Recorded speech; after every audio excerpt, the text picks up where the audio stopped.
Hello दोस्तों, तो आज अपन जो डिस्कस करने वाले हैं वो है मेजर थ्योरी एंड इंटीग्रेशन, जो कि आपका है एमजीएसयू का सेकंड एग्ज़ाम इसको बोला जाता है। एंड सेकंड एग्ज़ाम का अपन फर्स्ट यूनिट कवर करेंगे। थोड़ा सा बेसिक इन्फॉर्मेशन आज अपन देखने वाले हैं, ओनली बेसिक। और जो नेक्स्ट सेशन होंगे उनके अंदर अपन सारी information day by day complete करते जाएंगे, है ना।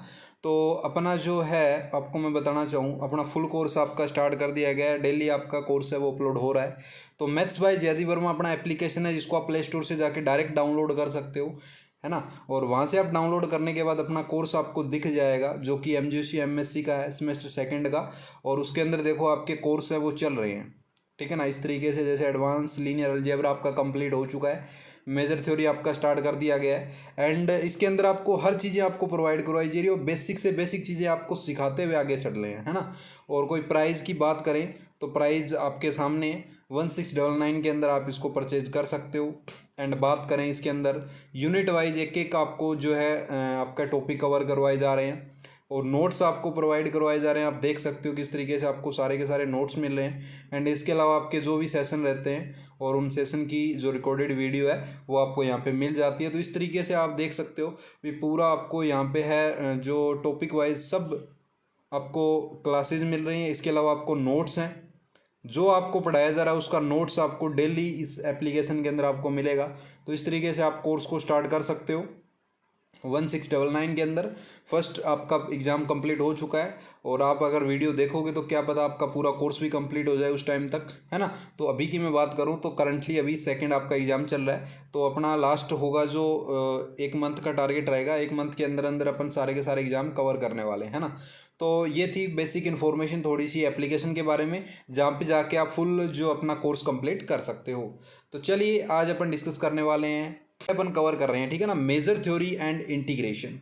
मेजर थ्योरी एंड इंटीग्रेशन के बारे में अपन बात करें तो आज अपन जो है बेसिक इन्फॉर्मेशन लेंगे। और ये बेसिक इन्फॉर्मेशन वो बेसिक इन्फॉर्मेशन है जिसमें मैं जितना आपको बताऊंगा तो मेरे अकॉर्डिंग लग रहा है भी आपको 50% तो आपको पता ही होगा, 50 क्या 90% तक आपको पता होगा। जो चीज़ें मैं आपको अभी पढ़ाने वाला हूँ, है ना, जो आपको यहाँ पे मैं अभी करवाने वाला हूँ, उसमें से जो है 50 से 90% चीज़ें आपको पता है, ऑलरेडी पता है। लेकिन फिर भी मैं सोच रहा हूँ भी जिनको नहीं पता है, जो फर्स्ट टाइम क्या है एमएससी बीएससी के अंदर थोड़ा सा टाइम नहीं दे पाए और एमएससी कर रहे हैं, तो थोड़ा सा होता है भी वीक होता है ना। तो वो वीक पॉइंट आपके अंदर ना रहे, उसको आपको मैं अभी कंप्लीट कर दूं, ताकि अपन मेजर थ्योरी या इंटीग्रेशन पढ़ें तो आपको उन चीज़ों का सामना ना करना पड़े, है ना। तो मैं वो चीज़ें आपको पहले डिस्कस कर देता हूँ, और फिर जो अपना जो मेजर थ्योरी है उसको कंप्लीट करेंगे अपन डे बाय डे। तो चलिए सबसे पहले बेसिक इन्फॉर्मेशन के अंदर अपन चलें तो मेजर थ्योरी की बात हो रही है, यानी कि सेट थ्योरी आपने पढ़ी होगी, पढ़ी है ना। तो सेट क्या होता है अपन ने 12th क्लास में पढ़ा था, 11th में ही पढ़ लिया था सेट क्या होता है ना। वही चीज़ें यहाँ पे मैं आपको एक बार और थोड़ा सा समझाने की कोशिश करूंगा। A well defined collection of object is called a set, है ना। एक वेल डिफाइंड कलेक्शन हो किसी भी चीज़ की, ठीक है ना। कलेक्शन किसी भी चीज़ की, या मान लीजिए रिवर है उनकी कलेक्शन होगी, स्टेट्स हैं उनकी कलेक्शन होगी, है ना। तो इस तरीके कोई भी कलेक्शन है तो वो एक कलेक्शन होगी ना, वही आपका क्या कहलाएगा, एक तरीके से सेट कहलाएगा, है ना। तो कलेक्शन ऑफ ऑब्जेक्ट्स, ऑब्जेक्ट्स की जो वेल डिफाइंड कलेक्शन है वही आपका क्या कहलाता है, एक तरीके से सेट कहलाता है। जैसे यहाँ पे देखो set of all river in India, river के जो रिवर है इंडिया के अंदर कितनी रिवर है ना, तो अपन को पता है अभी इंडिया के अंदर इतनी है ना। तो वो यहाँ से अपन लिख सकते हैं द सेट ऑफ वोवल्स। तो वोवल्स आपको पता है कितने होते हैं, 5 होते हैं, तो वो भी अपन यहाँ पे लिख सकते हैं। तो ये क्या हो गया, वेल डिफाइंड हो गया, है ना, जिनको अपन गिन सकते हैं, जो अपने को पता है भी हाँ ये इतने हैं, है ना। तो वो आपके क्या होते हैं, सेट होते हैं। तो सेट के बारे में आपको पता ही है वैसे भी, लेकिन फिर भी मैंने आपको बता दिया। आगे आती है tabular form and set builder form, ये दो फॉर्म होती है। तो टबलर फॉर्म में क्या बोलता है, in the tabular form the elements are listed and represent by commas and are enclosed by the curly bracket, है ना। तो इस तरीके से जैसे ये है ना आपका, ये क्या है, एक तरीके से टेबलर फॉर्म है ना। तो ये आपको पता है, ये सिंपल सी चीज़ें हैं, ये आपको पता है। आगे आती है बिल्डर फॉर्म, देखिए in the set builder form the elements represent by the general letter, है ना। जनरल लेटर से यानी एक्स वाई के फॉर्म में आपको लिखा, जैसे यहाँ पे देखो x is vowel of English alphabet. तो देखो ऊपर जो अपन ने पढ़ा वही वहाँ पे भी इंग्लिश अल्फ़ाबेट ही थे, और यहाँ पे भी इंग्लिश अल्फ़ाबेट। यहाँ पे जो लिखने का तरीका है वो आप देख सकते हो किस तरीके से है ना, रिप्रेजेंट किया जा रहा है बोल, यानी आपको जो टाइप करना जनरल लेटर, है ना। एक्स की फॉर्म में प्रॉपर्टीज़ होगी, यानी एक तरीके से प्रॉपर्टी के रूप में उसको लिख के बताना, है ना। तो वो आपका क्या हो गया, बिल्डर फॉर्म हो गया। तो देखो आप अगर एमएससी कर रहे हो, है ना, और आपके बेसिक कॉन्सेप्ट अगर क्लियर नहीं है ना, तो वो आपके बेसिक कॉन्सेप्ट क्लियर होने बहुत ज़्यादा ज़रूरी है। इसलिए मैं जो भी अब आपका कोर्स चल रहा है ना, तो कोर्स के अंदर मेरा सबसे पहले यही टारगेट रहता है भी जो बेसिक चीज़ है ना वो सिखाई जाए, क्योंकि कोर्स आपने ले रखा है तो कोर्स का आपको वैल्यू भी मिलनी चाहिए ना कोर्स की। तो कोर्स की वैल्यू के अंदर मैं क्या करता हूँ, पहले जो वीक पॉइंट होते हैं वो पहले कवर कर देता हूँ, ताकि अपन आगे जो कवर करें उसमें कोई आपको दिक्कत ना आए। इसलिए मैं आपको यहाँ पे दिखा रहा हूँ भी अभी जो आप बेसिक चीज़ें पढ़ रहे हो ये सारी की सारी बेसिक चीज़ें हैं। काफ़ी लोग बोलेंगे सर एमएससी के अंदर हैं हम, ये क्या चीज़ें पढ़ा रहे हो 11th 12th वाली, लेकिन फिर भी थोड़ा सा बेसिक इन्फॉर्मेशन होनी ज़रूरी है। जिनको नहीं पता है उनके लिए, और जिनको पता है उनको तो बताने की ज़रूरत नहीं है ना। जिनको आता है वो यहाँ पे आप स्किप कर सकते हो, कोई दिक्कत वाली बात नहीं है जिनको आता है, और जिनको नहीं आता है वो आप यहाँ पे ध्यान से देख सकते हो। बाकी आपके जो अब डे बाय डे जैसे कोर्स आपका कंप्लीट होगा तो आपका सारा जो है सिलेबस कंप्लीट होता जाएगा, है ना, वो आप चिंता मत करो। चलिए अब चलिए आप तो देखिए फाइनाइट सेट क्या होता है। A set consisting of a finite number, है ना, फाइनाइट नंबर होते हैं। जैसे फाइनाइट कैसे हो गया, फाइनाइट आपको फाइनाइट बोल के बताया जाए। फाइनाइट यानी कि जैसे जैसे वोवल्स हो गए, है ना, तो इंग्लिश अल्फ़ाबेट के अंदर वोवल्स आपको पता है फाइनाइट होते हैं, 5 ही होते हैं, है ना। इसी तरीके से infinite A set consisting of an infinite number of elements is called A infinite set.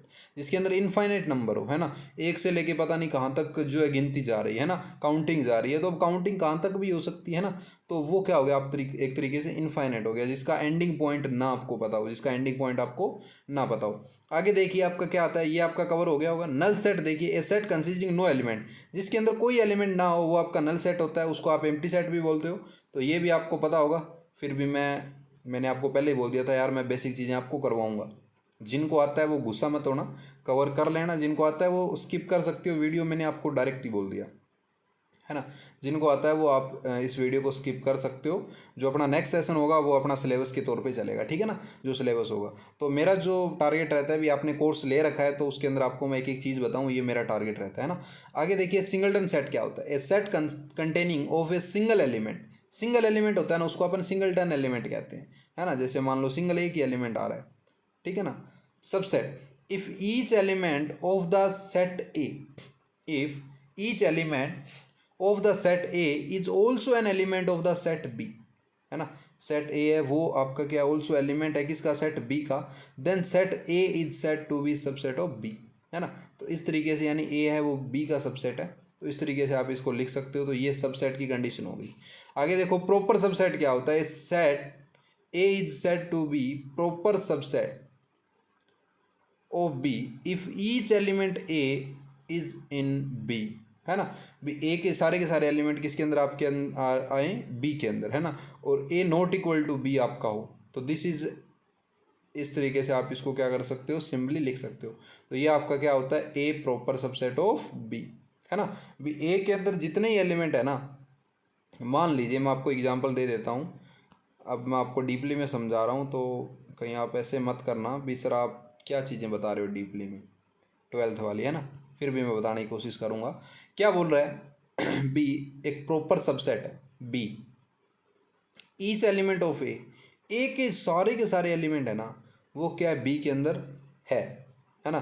तो बी आपका क्या हो गया, एक तरीके से प्रॉपर सबसेट हो गया बड़ा, यानी ए प्रॉपर सबसेट ऑफ बी, है ना। यानी कि मैं आपको बताऊं, जैसे अब बी के अंदर आपके 1 से लेके 10 तक है, ठीक है ना, बी है ये आपका। और ए जो होगा ना, ए के अंदर मान लो इनके बीच बीच वाले कोई हो जाएंगे, मान लो 2 आ गया, 3 आ गया, 6 आ गया, 9 आ गया। तो यहाँ से आपको क्या पता लग रहा है भी ए के सारे एलिमेंट है ना वो बी के अंदर इन्वॉल्व हैं, एग्जिस्ट करते हैं, उससे ज़्यादा भी करते हैं, बी के अंदर तो ज़्यादा कर रहे हैं, है ना। तो इस तरीके से प्रॉपर सबसेट की कंडीशन आपको पता ही है, फिर भी मैंने आपको ऑलरेडी डिटेल में बता दिया है ताकि आपका कोई डाउट ना रहे, है ना, आपके लिए बताया जा रहा है।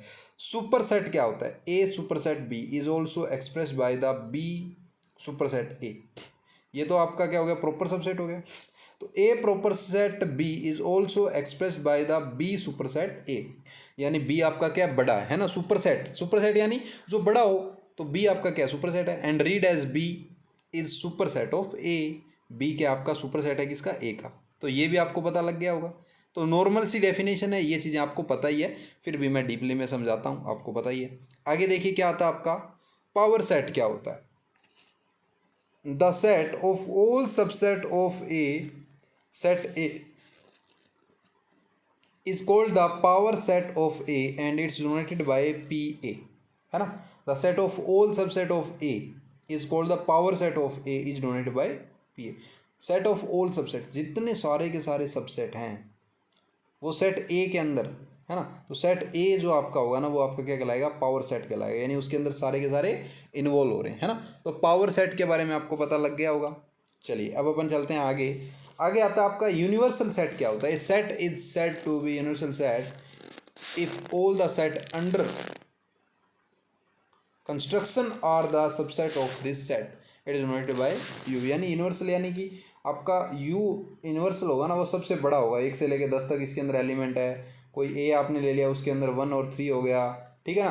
कोई आपने बी ले लिया उसके अंदर आपके 2 और 4 हो गए।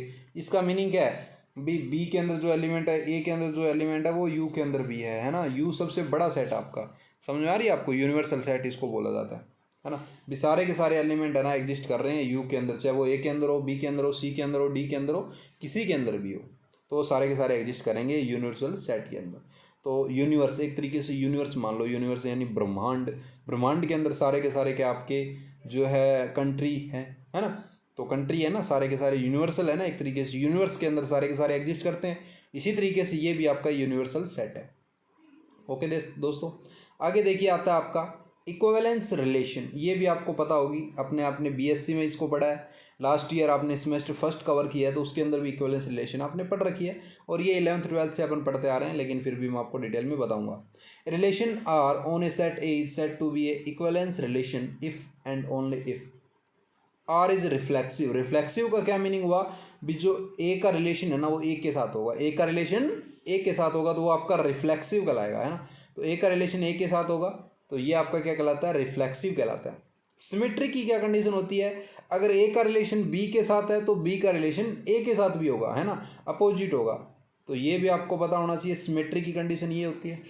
इसके ऊपर अपन ने पढ़ रखा है, वैसे भी आपको, मुझे पता है आपको पता है, ये सारी चीज़ें आपको पता है, फिर भी मैं बता रहा हूँ ताकि जिनको नहीं पता उनको पता लग जाए। और आर इज ट्रांजिटिव। ट्रांजिटिव यानी अगर ए आपका है बी के साथ रिलेशन, अगर ए का रिलेशन बी के साथ है, ए का रिलेशन बी के साथ है और बी का रिलेशन सी के साथ है, तो आपका ए का रिलेशन है वो सी के साथ होगा, ए का रिलेशन सी के साथ होगा। तो ये होती है आपकी ट्रांजिटिव की condition.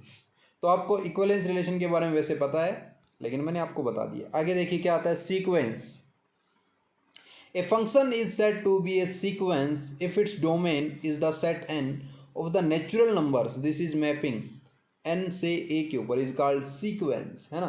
The sequence denoted by symbol, यानी एक तरीके सीक्वेंस होती है उनकी। सीक्वेंस यानी मान लीजिए अब आप 1 2 3 4 5 एक तरीके सीक्वेंस है, यानी 2 4 6 8 10 12, है ना, एक तरीके सीक्वेंस बन रही है। तो a function is said to be sequence domain is the set n of the natural numbers, है ना। तो ये आपको पता है। आगे आता है आपका ओपन एंड क्लोज इंटरवल। ये थोड़ी सी क्या होती है, जो 11th 12th में रहते हैं ना उनको थोड़ा सा डाउट रहता है। तो ओपन एंड क्लोज इंटरवल के बारे में थोड़ा सा आप देख लीजिए, बाकी आप बीएससी एमएससी की है तो आपको पता ही होगा, वैसे भी नॉर्मल चीज़ें हैं ये। लेट ए एंड बी आपके बिलोंग कर रहे हैं आर से, then close interval A B, ये आपका साइन होता है वो क्लोज इंटरवल का होता है, एंड ओपन इंटरवल का आपका ये वाला साइन होता है। अब इनको डिफाइंड कैसे किया जाता है, देखो क्लोज, जो क्लोज है ना इसका मीनिंग क्या है, क्लोज का मीनिंग ये है भी जो आपका ए है ना, सॉरी एक्स की वैल्यू है ना वो आपकी ए भी हो सकती है, ए के इक्वल भी हो सकती है, और ए से छोटी भी हो सकती है ना, ए के इक्वल हो सकती है। तो ए क्या होगा आपका उसके अंदर आएगा, है ना, ए जो है आपका इसके अंदर आएगा, और यहाँ पे बी भी आपका इसके अंदर आएगा। बी से छोटी भी हो सकती है वैल्यू, एक्स की वैल्यू जो है वो क्या हो सकती है, बी से छोटी भी हो सकती है, लेकिन जो है आपका क्या होगा, इक्वल भी हो सकती है वैल्यू, क्या हो सकती है, इक्वल भी हो सकती है। इसी तरीके से आपका इसके अंदर देखिए ये वाली ओपन इंटरवल के अंदर, यानी इसके अंदर क्या होगा आपका जो है लेस देन ही होगी वैल्यू, जो होगी क्या होगी, लेस देन ही होगी। ए जो है एक्स की वैल्यू है वो क्या होगी आपकी, लेस देन ही होगी। अब यहाँ पे देखिए ए एंड बी की वैल्यू जो है वो भी आपकी क्या होगी, लेस देन इक्वल टू होगी, यानी यहाँ पे क्या है इंटरवल है वो ओपन और क्लोज दोनों है, यानी यहाँ पे क्लोज है फिर इंटर, तो इसको आप क्या बोलते हो, सेमी ओपन इंटरवल, और इसको आप क्या बोलते हो, सेमी क्लोज इंटरवल, है ना। तो ये चीज़ें आपको पता है, बेसिक नॉर्मल सी चीज़ें होती है और ये चीज़ें आपको पता भी है। आगे देखिए आपका क्या आता है, NBD नाइबरहुड, है ना। ये भी अपन ने सेमेस्टर फर्स्ट के अंदर कवर किया था, ये टॉपिक आया था, आपको पता ही है। नाइबरहुड क्या होता है, एक नाइबरहुड उसके पास में जो पॉइंट है वो उसके अंदर इन्वॉल्व नहीं होगा, है ना। नाइबरहुड वो वाला पॉइंट जो खुद है ना वो इन्वॉल्व नहीं होगा, बाकी सारे के सारे पॉइंट आ जाएंगे। तो the let X naught be any point on the real line the set, एक रियल लाइन सेट है उसके ऊपर एक्स नॉट एक कोई पॉइंट है, एक्स बिलोंग कर रहा है आपका आर से, तो x माइनस एक्स नोट है ना वो बिलोंग आपका एप्सिलॉन से करेगा, एप्सिलॉन से, ना। Is defined as the epsilon is neighbourhood of the point X naught. तो इसको आप इस तरीके से आप लिख सकते हो, एक्स नोट माइनस एप्सिलॉन या एक्स नोट प्लस एप्सिलॉन, है ना। तो आगे आता है आपका ओपन सेट क्या होता है, देखिए ओपन सेट के बारे में, a subset A of the of R is said to be open if given any x belongs to a there exists x belong epsilon belongs epsilon है वो ग्रेटर देन होगा जीरो से, है ना, such that e neighbourhood of x is subset of A, है ना। Open set यानी उसके अंदर और चीज़ें आ सकती है, इन्वॉल्व हो सकती है ना। A set A of R is set to be open if given x belongs to A, x आपका बिलोंग कर रहा है ए से, epsilon greater than zero, such that the e neighbourhood of x is subset of A, है ना। तो neighbourhood कोई भी पॉइंट होगा एक्स तो वो आपका क्या कहलाएगा, सबसेट ऑफ ए कहलाएगा, और वो आपका ओपन सेट होगा। बाउंडेड सेट क्या होता है, रियल नंबर के is set to be an upper bounded, है ना, upper bounded of the set. तो इस तरीके से इसको आप लिख सकते हो, ये अपर बाउंडेड की डेफिनेशन होगी। तो आपको यहाँ पे पता लग गया, बेसिक जो नॉर्मल चीज़ें थी वो आपको पता लग गई है। अब अपन बात करें अपना जो यूनिट फर्स्ट है second paper measure theory and integration का, उसके अंदर अपने फर्स्ट यूनिट के अंदर कौन कौन से है, काउंटेबल सेट आता है ना, काउंटेबिलिटी ऑफ सेट्स, और outer measure of the set and properties, measurable set, Lebesgue measures, a non measurable set, measurable and their properties, है ना। तो ये कुछ टॉपिक्स हैं जो अलग अलग आपके चैप्टर वाइज अपन इनको कवर करेंगे, बहुत ज़्यादा फास्ट तरीके से कवर करने की कोशिश करेंगे ताकि अपन लास्ट में 5 ईयर भी कवर कर सकें अच्छे तरीके से। आपको पता है आपने कोर्स अगर ले रखा है तो आपको पता है अभी यहाँ पे आपका क्या क्या कवर होने वाला है, आपका पूरा का पूरा जो सिलेबस है एक बार यहाँ से कवर होगा, उसके बाद आपका 5 ईयर कवर होगा, है ना। 5 ईयर कवर होने के बाद आपका बुक कवर होगा, है ना, अलग से आपकी बुक है, बुक पीडीएफ लेके वो बुक पीडीएफ आपको कवर करवाई जाएगी, है ना। यानी कि जो आपका कोर्स है वो एकदम इस तरीके से करवा दिया जाएगा। अगर आपने वीडियो भी अगर देख रखी है अच्छे तरीके से समझ रखी है ना, तो भाई अच्छे तरीके से आप क्या है 90+ क्रॉस कर सकते हो, 90% तक आप क्रॉस कर सकते हो अगर आप वीडियो भी देख लेते हो अच्छे तरीके से। क्योंकि मैं जो भी टॉपिक करवा रहा हूँ एक तो आपका फुल सिलेबस कवर करवा रहा हूँ, एंड इसके अलावा जो इंपॉर्टेंट चीज़ें रहती हैं वो आपको मैं बताता जाता हूँ कौन सी इंपॉर्टेंट चीज़ें हैं। बाकी जब अपने एग्ज़ाम के डेज आएंगे उस टाइम में जो आपके डेली सेशन रहेंगे, बड़े सेशन 2 घंटे 3 घंटे के, तो वहाँ पे जो है आपके क्या होंगे, जो इंपॉर्टेंट टॉपिक होंगे उनके अलग से मैं वीडियो बनाऊंगा ताकि आपका कोई भी डाउट ना रहे, अच्छे तरीके से आप एग्ज़ाम दे पाओ, है ना। अब अपन बात करें काउंटेबिलिटी ऑफ सेट के बारे में, तो मैं आपको थोड़ा सा इसके बारे में डिस्कस करूंगा। बाकी अपन जो है काउंटेबल सेट है ना उसको अपन नेक्स्ट सेशन में कवर करेंगे, और आपको पता ही है डेली आपके सेशन आते हैं, डेली आपके पीडीएफ वहाँ पे अपलोड हो जाते हैं। Countability of sets, a set A is said to be equivalent to a set B if there is 1 correspond between there sets, है ना। कोई सेट है उसको आप इक्विवेलेंट की बात हो रही है, इक्विवेलेंट सेट तो आप जानते हो यार, 1 correspond बिटवीन दीज सेट्स, तो इसको आप लिख सकते हो इसके बीच में, है ना, उसके बीच में एक रिलेशन है। तो ये होता है आपका इक्विवेलेंट सेट का जो है सिंबल होता है, जैसे एन के अंदर 1 से लेके 3 इस तरीके से, और ई के अंदर 2 4 5, यानी कि यहाँ पे इनका क्या एक तरीके से रिलेशन है। रिलेशन क्या है आपको दिख रहा है, रिलेशन क्या है अभी, ये इसके 2 गुना है, यानी ये 1 है ये 2 है, ये 2 है ये 4 है, ये 3 है ये 6 है, ये आगे 4 आएगा यहाँ पे 8 आएगा, यानी क्या एक तरीके से रिलेशन 2 गुना, है ना। तो ये आपका क्या हो गया, इक्विवेलेंट सेट हो गया। आगे आता है finite and infinite set. Finite infinite आपको पता ही है यार, अभी देखा था मैंने। तो a set which is either empty or as a 1 corresponding with the set 1 2 3 n for n belongs to n, natural number है, set to be finite otherwise set to be infinite, उसको अपन इनफाइनाइट बोलेंगे। तो ये दोस्तों अपन ने थोड़ा सा आज बेसिक चीज़ें हैं वो अपन ने जानने की कोशिश की है, और बेसिक चीज़ें आपने समझ ली अच्छे तरीके से, आपको समझ में आ गया होगा। अब आपको मैं बताऊं, अगर आपने कोर्स परचेज कर लिया तो बहुत अच्छी बात है। अगर आपने कोर्स परचेज नहीं किया है तो आप कोर्स परचेज कर लीजिए एंड अपना सिलेबस है, फुल सिलेबस आप कवर कर सकते हो 1699 के अंदर। एंड आपका फर्स्ट चैप्टर जो फर्स्ट एग्जाम है वो कंप्लीट हो चुका है अच्छे तरीके से। सारे पीडीएफ सारे वीडियोस आपके अपलोड कर दिए गए हैं। सेकंड एग्जाम है वो आपका स्टार्ट हो गया है। और मिलते हैं अपन कोर्स के अंदर, तब तक के लिए bye bye, thanks for watching.